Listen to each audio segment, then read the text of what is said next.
What's up, guys? Welcome to Gamers Therapy. My name is Ryan, and you have just tuned in to Geek Tweets, a new segment that I'm starting for this video. This segment is all about me finding any news that is kind of relevant to geek culture for the day. Tonight, I'm just going to focus on one piece of news that really stood out for me as a comic book person, as a geek cultured person, as I'd like to think of myself, and as just all-around nerd dork. So what I'm going to be talking about today is Stan Lee, because he hasn't been able to keep himself out of the media lately. So Stan Lee is filing, or has filed, a $1 billion lawsuit against Pow Entertainment for stealing his name and his likeness. This is an article on the Hollywood Reporter, which I will link down below in the description. Okay, Stan Lee is accusing the company of stealing his identity, his name and his likeness in order to sell him, I guess, to a Chinese company. And I know that you need to sign papers and everything for this kind of shit to go through. Now, according to Stan Lee, is that he did sign a document, but it wasn't the document that was actually read to him. And I say read to him because he suffers from macular degeneration. He was declared legally blind in 2015. So he's saying whatever document he signed wasn't the document that was read to him. All right.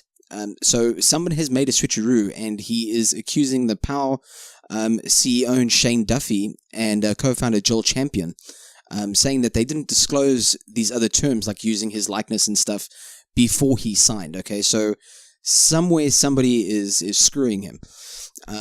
And this also apparently gave them rights to his social media accounts, including his Facebook and his Twitter. And as you can see on the screen, which I'm going to put on now, is he posted this on the 15th, yesterday. Someone has hijacked my Facebook and Instagram. I want everyone to know whoever is writing them is a fraud and is impersonating me. How do I get them back? Can you guys help? And there's been a couple of other tweets that he's done after this kind of blew over, and he managed to get control of his social media accounts again, wanting to answer questions to the fans. And he was battling to record video, which is the friggin' cutest thing ever. I mean, come on, this guy. He's so pure. He's so pure. So innocent. Now, anyway, so he's going to be suing Pow, and it gets hairy though, man, because even if he files an injunction, he's still got this other crap to deal with.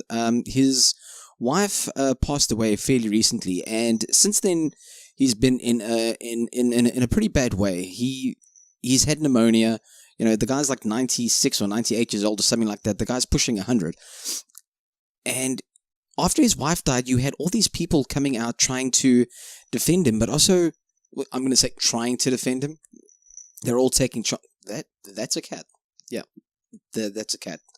That's Coal. All right. Anyway, trying to defend him. And there was actually another in-depth article on the Hollywood Reporter that was published on April 10th, which goes way in-depth as to what the situation is or how it's begun. And one of the guys that he's actually suing is a man who I cannot pronounce his name.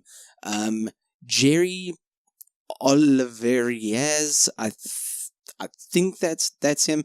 Anyway, this guy looks like a corporate scumbag just by the look of him. I don't like to judge people by appearances, but goddamn, I mean, this is like a Harvey Weinstein. And so anyway, he's going after him now because he's the one who apparently has bad intentions and took advantage of Lee when he was in this comatose state after his wife died and he was sick and he needed help. He wasn't thinking straight, and this guy tried to be the savior, but it looks like this guy was actually the devil in disguise, Mephisto, if you will. Sorry, the cat wants to join. Just ignore him or say hello, whatever. There was this article on the 5th of April where it was discovered that Stan Lee's blood had been used to sell comic books, and what this was I think it was Thor and Black Panther that had been signed or stamped with Stan Lee's blood, but it didn't. But Stan Lee never gave his permission, either for the blood tests or for the approval for them to use a stamp or a blood ink thing to sign the comic books with. And the comic book store was selling like $500 a comic. Hey, that's a lot of money. And where it gets like really scaly though is that the comic store that purchased the stuff, it was all legit. There was a certificate of authenticity. Everything was actually legit. So the comic book store didn't do anything wrong. And once they found out, they canceled the whole thing. But this is how scaly people are getting here. I mean, This poor guy has been through a lot in the last couple of months, and like I said, he's pushing 100. Give the guy a break. And now he's in a $1 billion lawsuit battle? That's hectic, especially for a guy his age. But I kind of hope he wins, because you can't treat people like that. You can't take advantage of someone like that. And trying to take advantage of Stan Lee, you're a moron. You're an idiot, because we're fanboys, man. I mean, we'll retaliate so hard on you. You'll wish you could reverse time or snap your fingers to get the hell out of here.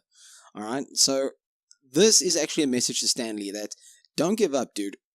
All your fans are behind you. We got your back. We will defend you. As you can see from all the support that you've received on Twitter, we got you, man. Alright, so that is it for Geek Tweet. Only this one of the day. Very, very interesting. What I'm going to do is link the articles in the description below so you guys can catch up on the full read. What do you guys think of this whole development? Leave your comments down below and let's start a discussion. You can follow me at Gamers Therapy on Twitter, and please like, subscribe, and share with your friends. I'd really appreciate it, because I'd like to get a stand for this mic so I don't have to keep holding it so you guys can hear me. Yeah, be good to each other. Bye.